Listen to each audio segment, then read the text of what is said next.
Interviews ఎలా ఉంటాయి అన్నది ఏమైనా ఇంటర్వ్యూ ఫ్రెషర్స్ అయితే అంటే నువ్వు అన్ని కాన్సెప్ట్స్ ఏం వాడవు, ఓకే అలాగని నువ్వు అన్ని కాన్సెప్ట్స్ నేర్చుకోకుండా ఉండకూడదు అనమాట.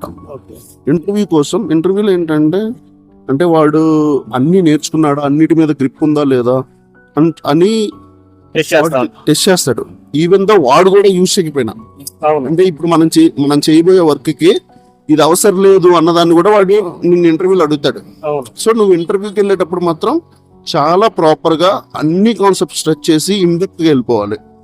అంటే బేస్డ్ ఆన్ యువర్ ఎక్స్పీరియన్స్, అంటే నువ్వు ఎలా అప్రోచ్ అవ్వాలి ఇంటర్వ్యూకి అనేది కదా మెయిన్. అంటే నువ్వు ఈ ఇంటర్వ్యూను ఏ కంపెనీలో, ఏ టైర్ 1 కంపెనీస్, టైర్ 2 కంపెనీస్ లోకి వస్తుందా నీ కంపెనీ, అంటే దాంట్లో డెప్త్ ఆఫ్ క్వశ్చన్స్ ఎలా ఉంటుంది ఇంటర్వ్యూ అంటే మనం ఎలా ఎక్స్ప్లెయిన్ చేయాలి.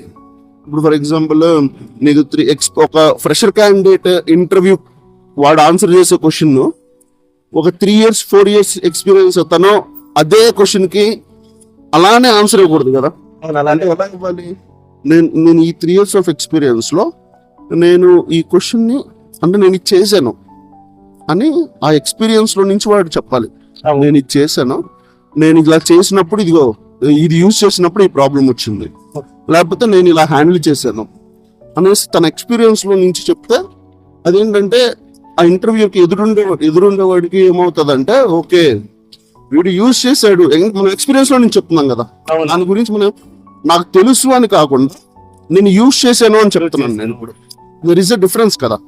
అప్పుడు వాడు ఏమంటాడంటే మనం చెప్పే ఆన్సర్ తో సాటిస్ఫై అవడంతో పాటు వీడు యూజ్ చేసాడు అనే కాన్ఫిడెన్స్ కూడా ఉంటది, అలా ఉంటది అనమాట. సో మనం ఇంటర్వ్యూలో ఆన్సర్ ఇచ్చేటప్పుడు ఎప్పుడు మన ఎక్స్పీరియన్స్ లో తీసుకొస్తే అది కొంచెం బాగా అడ్వాంటేజ్ అవుతుంది అనమాట.